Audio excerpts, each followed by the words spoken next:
سيداتي سادتي، عدنا لكم مع موجز الإخبار الرياضية.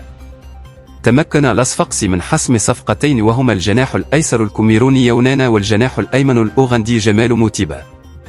ومن ناحية أخرى تمكن النادي الإفريقي من حسم 3 صفقات، وهما الظهيران حسام برمضان قادما من ترجي الجرسيسي وحسام بن علي قادما من النجم الساحلي، وكذلك أتم التعاقد مع حارس مرمى قادم من النجم المتلوي وهو عبد المهيب الشامخ.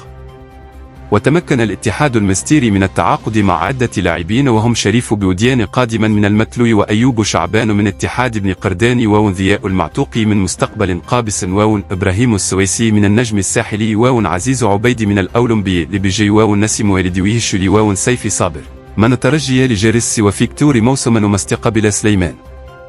أما عن الترجي التونسي العائد بعد مشاركة تاريخية في كأس العالم الأندية بنسختها الجديدة، فتمكنوا من التعاقد 3 لاعبين، وهم نضال اللطيف من الملعب التونسي، يونس راشد من ترجي الجرسيسي، جاك ديارا من ساليتاس البركيني.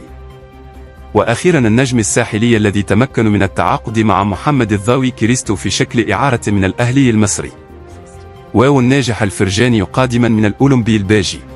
وهنا وصلنا إلى نهاية موجز الإخبار الرياضية، ومع السلامة.